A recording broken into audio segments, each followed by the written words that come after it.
Olá, boa tarde. Hoje nós vamos falar. Hoje vai ser nossa 19ª live do ciclo Os Artistas e Suas Doenças. Nós vamos falar hoje. O tema vai ser o patológico feminino nas artes, tá? Eu sou o Dr. Anax de Lima, então vamos começar a live.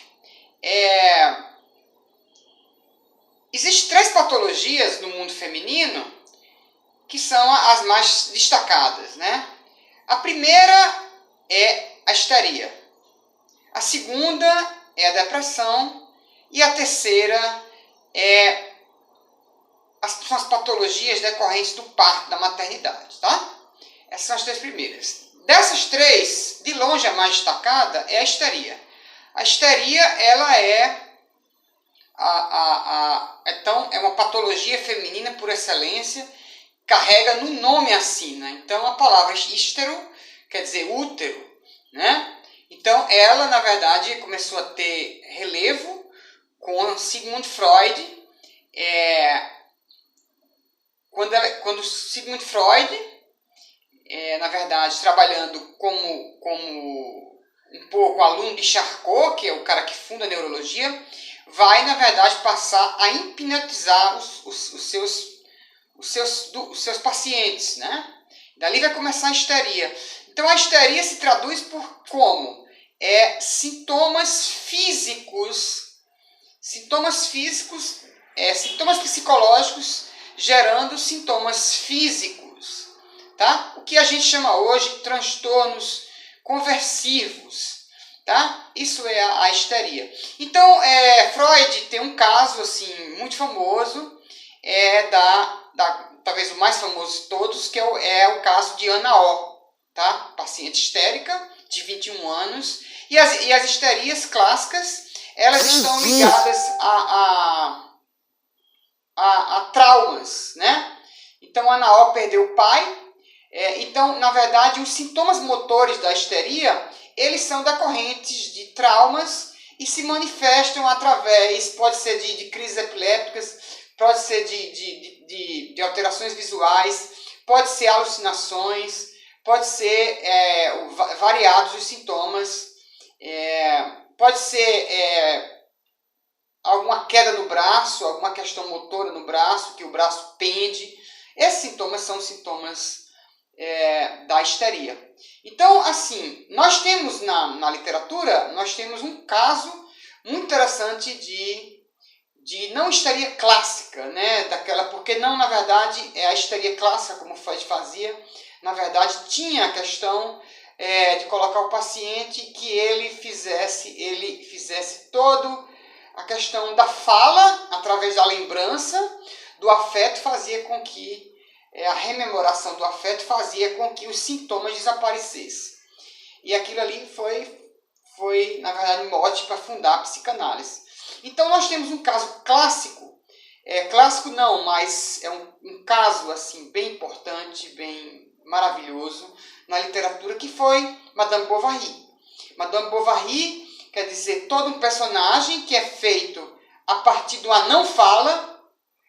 Ela não fala, né? Ela tem uma dificuldade. Então, e se junta um primeiro momento estático, um livro onde você tem um primeiro momento estático que é caracterizado pela não fala de Madame Bovary, que é caracterizado pela objetividade da obra através do realismo. Você vê que o realismo os diálogos são mínimos, né? Na obra de Flaubert, na verdade, ele quer mostrar os objetos, mas não os objetos. As imagens são ações, os objetos também são parados, né? E você tem também como terceira parte do primeiro momento estático, que é o tédio. No segundo momento dinâmico, aquilo ali o tédio vira o adultério, e aquela não fala de Madame Bovary, de Emma Bovary, vira os sintomas físicos da histeria. No caso dela, nós temos, por exemplo, o líquido negro que ela jorra da boca no final. Ela não se expressa. ela tem dificuldade de falar, a tosse, o emagrecimento. Então, isso são realmente sintomas da histeria. Então, ela vai para a floresta com o cachorro e ela tem uma vida tediosa com Charles. E então ela fala sozinha ali na floresta. Ela diz, por que eu fui me casar, meu Deus? Por quê? Então, mas quer dizer, na verdade, aquela monotonia, aquele estático de Emma Bovary é quebrado apenas com o adultério e com os trajes delas, os partilhos, as anáguas, os fetiches dos sapatos. Então, quer dizer, o romance... E o Flaubert era fascinado pela histeria. Ele mesmo era epiléptico, né? Os epilépticos têm muita tendência também, geralmente estão sempre apáticos. Então ele era fascinado pelo tema da histeria, tentou trabalhar isso no livro A Tentação de São Antão, um livro onde ele trabalha a literatura psiquiátrica. Então esse é o caso mais importante da live, da palestra de hoje, esse aí. O segundo é Medeia, Medeia de Eurípides, tá? Um livro onde, na verdade, em determinado momento, na cidade de Iolcos, se rouba o velocino de ouro, que era um objeto muito desejado, e convida Jasão para, numa expedição dos argonautas, trazer de volta o velocino de ouro, e Jasão acaba se apaixonando pela feiticeira das proximidades, chamada de Medeia. Medeia vai ser a mulher de Jasão. Só que Jasão, na verdade, Medeia era uma feiticeira, como eu falei, e Jasão vai, na verdade, depois se envolver com outra mulher. Medeia chega até a planejar de matar o pai dela, e Medeia, sem uma opção, a única opção, na verdade, de lacerar o coração de Jasão era matar os 2 filhos que ela teve com Jasão. Esse romance, essa tragédia, se fosse na mão de Sófocles, talvez ganhasse uma dimensão muito maior, né? Porque Sófocles talvez poderia trabalhar essa questão da maternidade. Que psicologia leva uma mulher a matar os 2 filhos? É um tema interessante para a gente pensar. Na terceira, continuando a nossa fala, nós vamos falar agora de depressão. Então nós temos 3 escritoras, na verdade, que foram muito parecidos os casos dela. O primeiro é Virginia Woolf, escritora inglesa, que na verdade começou a ter crises depressivas, depois se relaciona com Leonard, e as crises muito pesadas, o marido muito bacana, mas não conseguiu ajudá-la.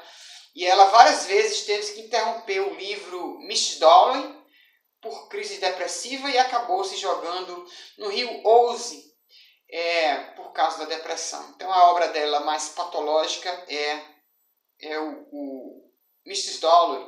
E ela via a depressão dela, ela enxergava a depressão dela como ondas. Nós temos também o caso de Sylvia Plath, uma escritora americana também, que na verdade escreveu um livro chamado A Campânula de Vidro, onde ela via a depressão dela, a metáfora que ela tinha é como se ela estivesse dentro de uma campânula de vidro.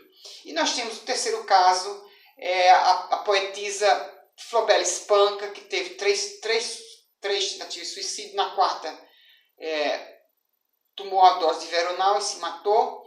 E Flaubert Espanca, ela era filha de um pai incógnito, e ela perdeu o irmão, a Peles, no acidente de avião. E esses 2 traumas marcaram muito a vida delas. Então esses 3 casos que eu falei agora, dessas 3 escritoras, são marcados com depressão e suicídio, né? E o quarto caso, que é um caso da literatura, é de Ana Karenina. Ana Karenina, que Harold Bloom dizia que ela sofria das doenças dos impulsos das vontades. A mulher que sofria das doenças das vontades. Na verdade, não era. Ela sofria, na verdade, ela estava atrás dos direitos das mulheres e questionava o casamento, vivendo no século XIX, e se matou, como as outras escritoras, se jogando no vagão de trem, debaixo do vagão de trem, certo? Um outro caso também que a gente tem muito interessante, já falando um pouco da sexualidade, é o caso de Salomé, Salomé foi mulher entre os homens, uma mulher russa, de São Petersburgo, e que marcou a vida dela, ficou marcada por ter contato com vários homens, e a vida dela foi marcada pela psicanálise e pela sexualidade. Então ela teve 3 homens que marcaram a vida dela. Ela foi aluna de Sigmund Freud, ela foi amante do poeta Rilke e ela foi amiga do filósofo alemão Friedrich Nietzsche. Ela ficou marcada pelas 3 coisas. Nós também podemos falar também na sexualidade, nós podemos falar da poetisa Safo, né? Que era uma poetisa lírica grega e que ficou pequenos pedaços, e ela ficou marcada como se fosse uma vertente do lesbianismo. Ela era da ilha de Lesbos, tá? Então, essas 2 mulheres nessa vertente que nós falamos da sexualidade. Um caso muito interessante também, até ligado mesmo à histeria também, não era bem, mas se aproxima, era o caso da mulher Tolstói, é o caso da mulher Sofia Behrs. Tolstói era uma pessoa, era filho de nobres, perdeu muito dinheiro com prostitutas, e depois casou-se com essa mulher chamada Sofia Behrs. Sofia Behrs teve 13 gravidez, 3 abortos espontâneos e várias complicações graves. Viver com Tolstói não era fácil. Então era uma vida extremamente tumultuosa, cheia de fatos, de coisas. E houve um período que Tolstói, na verdade, montou uma escola em Snaia Poliana, o escritor russo, camponeses, e ele, na verdade, depois de 1883, ele quis fazer uma missão espiritual com um cara chamado Tcherkov. E realmente aí começou o problema com a mulher Sofia Behrs, porque Sofia até não podia seguir o marido por toda essa conjuntura que ela apresentava. Talvez se ela não tivesse toda essa conjuntura de vários filhos, dessas complicações, ela seguisse o marido, e passou a ter ciúmes da relação de Tolstói com Tcherkov. E aí passou também, Tolstói passou, na verdade, a ter hábitos de vegetarianismo, que ela não seguiu. Passou a acusar o marido de estar tendo um caso homossexual com Tcherkov. E no dia que Tolstói fugiu, depois de tantos anos de relacionamento, ele fugiu com um médico, e logo depois ele vai morrer na estação de Astapovo. Vai morrer na estação fugindo da mulher que a perseguia há muito tempo, que já não aguentava mais aquele relacionamento. Tolstói, ela, na verdade, depois que soube que Tolstói fugiu, Sofia tentou se afogar no lago, certo? Sem conseguir resultado. Então essa é uma história muito interessante. Outra história também que nós temos muito interessante é a de Camille Claudel, a escultora desprezada pela família, que teve esquizofrenia, ficando vários anos internadas, passou 40 anos internada com esquizofrenia, foi amante de Auguste Rodin e perdeu várias obras, descuidou de várias obras, e tem uma obra dela chamada Shakuntala, que é o símbolo, talvez, de sua identidade artística. Uma outra pessoa também que a gente poderia citar nesse patológico feminino é Frida Kahlo, a pintora mexicana, que teve 2 fases básicas. Eu considero 2 fases básicas de Frida Kahlo. Ela teve uma primeira fase, onde ela teve o acidente do bonde com o ônibus, né, onde ela vai fraturar 30, ela vai fazer 33 cirurgias, e ela, na verdade, ali ela tem aquela frase que simboliza muito ela, que ela vai dizer: eu vivo morrendo. Então ela vai ter uma primeira fase onde ela se afirma. Então ela conhece Diogo Rivera, um muralista famoso, e uma segunda fase depois de 1940, onde ela depois separa de Diogo Rivera, quando ela sabe que Diogo Rivera trai ela com a irmã dela, Cristina, e uma segunda fase onde ela volta e ali ela se consolida como Frida, e tendo para mim o quadro mais emblemático dela é a coluna partida, né? Que depois ela coloca uma coluna, fica numa cadeira de roda, e a cena final dela é numa cadeira de roda, numa exposição, todo mundo levando ela numa cadeira de roda. Aquilo é muito emblemático, mas assim já tem na segunda fase um tom mais místico, alguns quadros mais assim, como aquele quadro que tem ela no beliche, uma caveira em cima do beliche. Já é uma Frida com a dor, mas uma Frida já transcendente, né? Já tem uma temática transcendente.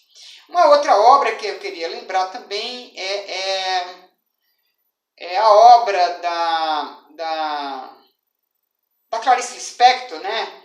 Que ela ficou muito marcada por ela ser uma mulher meio neurótica.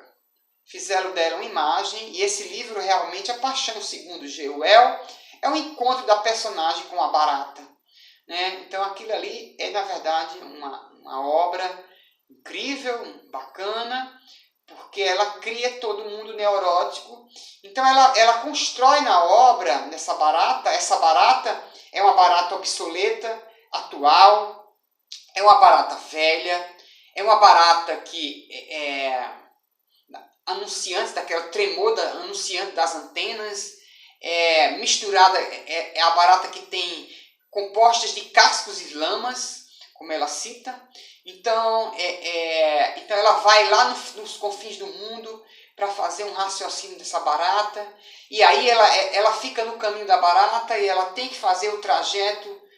A barata começa a emergir do fundo e ela tem que ultrapassar a barata no quarto, e aquilo ali ela pensa em matar a barata, mas cede. Então ela cria toda uma psicologia por causa dessa barata. Mas assim, a gente não pode colocar a Clarice Lispector dentro de um patológico feminino, porque Clarice Lispector foi uma mulher que teve, na verdade, uma vida muito bem sucedida, saiu da Ucrânia, ali foi morar no Brasil, tinha um relacionamento bom com a família, teve um casamento bom, no final ficou só, né?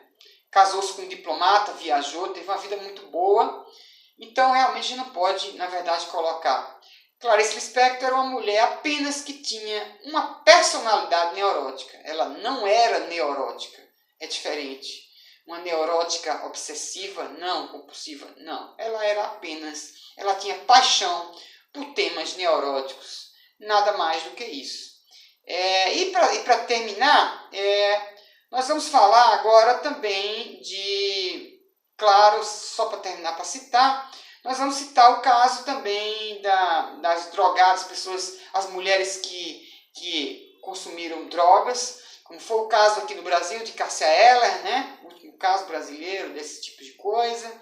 Nós temos Amy Winehouse e nós temos Janis Joplin, na verdade a geração dela ali do Texas, que consumia, que as drogas para ela era como se fossem panaceias, né? Não viveu mais do que 26 anos, Janis Joplin, e na verdade ela ficou viciada por heroína, tá? Esses são os casos assim que a gente contou hoje. Então, retomando um pouco, a gente tem realmente no mundo feminino, que é um mundo ainda que precisa ser mais explorado. Nós temos ainda a mulher como negro tenta ganhar um espaço maior na sociedade. Então, assim, a gente tem até ainda dificuldade de relatar casos femininos na literatura, mas a gente já vê que apresenta, já tem alguns bem interessantes, e eu destaco nessa aula o caso mais interessante é o caso de Madame Bovary, que eu acho muito meticuloso, porque ali o Flaubert ele mistura a estética realista com a não fala. Emma Bovary, ele cria uma personagem que está numa província tediosa, e que a única saída para ela seria o adultério. Ela não tem, quer dizer, ele cria um mundo, quer dizer, o mundo da estética do realismo, aquele mundo onde você objetivo, onde o diálogo se reduz ao mínimo, e importa é os objetos, importa é o entorno, a realidade.